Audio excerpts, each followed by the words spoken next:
bulan kemarin ya, bahwa tujuan hidup kita, nah sesuai dengan tema kita kali ini ya, tujuan hidup kita kan adalah 4 unsur itu ya, dharma, artha, kama, dan moksa.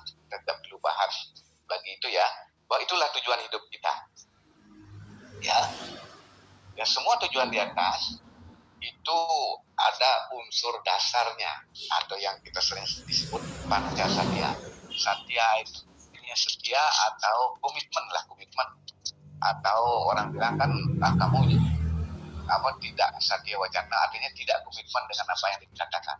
Nah di sini panca satya itu ada 5 ya, ada 5. 1 satya hardaya, artinya kita komitmen dengan hati nurani kita. Komitmen ya, artinya jangan sampai kita bertentangan dengan hati nurani. Nah ini dasarnya, sehingga tujuan catur puruska artha itu bisa kita capai itu dengan syarat kita satya. Yang satu itu adalah satya hardaya, kita setia atau komitmen dengan hati nurani.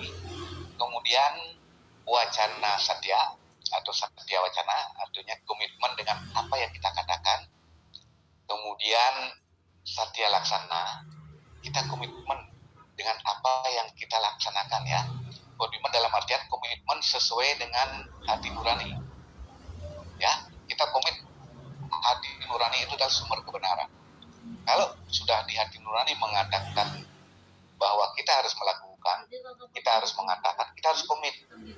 Kemudian yang berikutnya satya mitra. Satya mitra itu bukan negatif. Satya mitra itu setia dengan kawan, dengan semua makhluk. Itulah intinya, bukan hanya dengan manusia, dengan semua makhluk.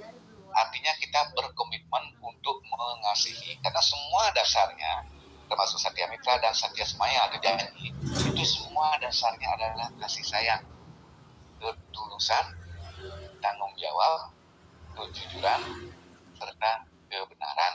Nah itu dasar utamanya satya itu, komitmen itu. Nah sehingga apa yang menjadi tujuan hidup kita, catur purusa artha itu didasari oleh rasa kasih sayang, rasa ketulusan, rasa bertanggung jawab, dan kejujuran, serta berjalan di atas kebenaran. Nah itu ya, artinya bulan kemarin juga sudah kita bahas bahwa carilah tujuan hidupmu, dharma, artha, kama, dan moksa melalui jalan yang benar ya, artinya melalui jalan dharma. Kita boleh mencari artha, kita wajib mencari artha, tetapi wajib juga mencari artanya dengan cara yang benar agar mendapat kebahagiaan yang sejati. Kendalikanlah keinginan-keinginan yang mungkin keinginan itu bersumber dari pikiran yang mesti kita kendalikan tadi itu ya, karena pikiran itu biasanya sebagaikan monyet ya, tidak pernah diam ya. Kalau ada yang bisa mendiamkan pikiran itu sudah berlatih bertahun-tahun, berlatih meditasi sehingga dia bisa mendiamkan dan mengendalikan pikiran. Nah ini memang perlu kedepannya perlu dibahas tentang pengendalian pikiran itu ya. Nah, oke, itu yang menjadi tujuan kita. Kita sudah sepakat bahwa tujuan hidup kita bukan hanya untuk menjalankan kebenaran ya, tetapi kita juga harus berperilaku. Dharma itu di samping kebenaran adalah kewajiban kita. Apa sih kewajiban hidup kita? Kita hidup ini adalah wajib untuk bekerja. Nah, nanti kita bahas apa itu kerja ya. Kemudian, kalau kita bekerja kan intinya kita akan memperoleh materi. Kenapa kita harus bekerja untuk memperoleh materi? Karena kita harus memelihara tubuh kita sendiri, juga memelihara tubuh anak, istri, keluarga, dan lain sebagainya.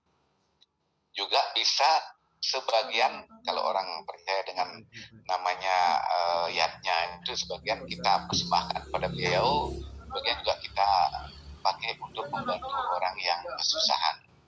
Nah, kama itu pada sudah kita bahas bahwa hendaknya lah keinginan atau nafsu-nafsu itu bisa kita kendalikan dengan pikiran-pikiran yang bersih atau suci ya. Kalau 1, 2, 3 dharma, artha, kama itu sudah bisa kita lakukan dengan pikiran yang bersih, pikiran yang suci, pasti moksa dalam kehidupan ini, kebahagiaan yang abadi, atau kebebasan ya, tidak melekat, itu bisa kita capai. Ya, orang yang dikatakan mencapai moksa dalam hidup ini, dia sudah bebas, dia tidak ada kemelekatan dengan apapun, sehingga antara suka dan duka itu tidak masih mempengaruhinya. Ya, itu ya, ingat bahwa dasar semua itu adalah kasih sayang, ketulusan, ya, kemudian tanggung jawab, kejujuran, serta kebenaran. Kalau istilah kerennya sekarang adalah berintegritas. Ya, kalau berintegritas secara umum itu adalah jujur, komitmen, konsisten, dan tanggung jawab. Komitmen itu seperti tadi itu satya, itu komitmen. Nah, kenapa ada konsisten di dalam integritas? Karena kita tidak cukup hanya melakukan trikaya parisubel, tidak cukup hanya jujur, komitmen itu hanya sekali atau 2 kali, tapi konsisten selama kita hidup. Ya, termasuk tanggung jawab, kita harus melakukannya selama kita hidup, itu konsisten. Ya, sehingga secara umum disebut memiliki. Nah, boleh lanjut ya. Oke, kita lihat itu mencapai tujuan dengan kerjasama yang harmonis. Oke, kita lihat ya, apa sih sebetulnya kerja itu? Dari etos kerja, teori yang sempat saya baca dan kelihatannya itu adalah suatu kebenaran, bahwa kerja itu adalah ibadah, kerja itu adalah amanah. Ya, kenapa disebut ibadah? Karena kerja itu benar-benar anugerah dari Tuhan, dan kita kerja itu kita wujudkan sebagai persembahan, sehingga kita sebut ibadah. Kita sebut amanah karena itu anugerah Tuhan. Ya, kalau tidak ada anugerah beliau, kita juga tidak mungkin, ya teman-teman juga tidak mungkin bisa bekerja di FIM kalau tidak anugerah dari Tuhan. Itulah kerja itu adalah anugerah. Ya, kemudian amanah itu sudah merupakan perintah Tuhan. Tuhan sendiri pun dalam menciptakan dan memelihara alam semesta ini, beliau juga bekerja. Kalau beliau tidak bekerja, ya sudah punah lah, sudah ini lenyap lah dunia ini, matahari tidak berputar, sehingga tidak ada angin dan lain sebagainya. Ini beliau bekerja. Nah, sehingga kewajiban kita lah sebagai manusia itu wajib untuk bekerja. Ya, kemudian di samping kewajiban, kerja itu juga adalah kebahagiaan. Itu di dalam teori etos kerja ya. Bahwa kerja itu adalah kebahagiaan. Kita lihat aja orang yang sudah tamat kuliah, tapi kalau dia tidak bekerja, dia juga tidak bisa bahagia. Makanya kerja itu juga disebut kebahagiaan. Ya, oke. Kenapa? Ya, kenapa kita harus dalam bekerja itu harus bekerja sama? Ya, mungkin pernah kita singgung bahwa Anda itu kayak bekerja di FIM itu kan harus kerjasama dengan perusahaan,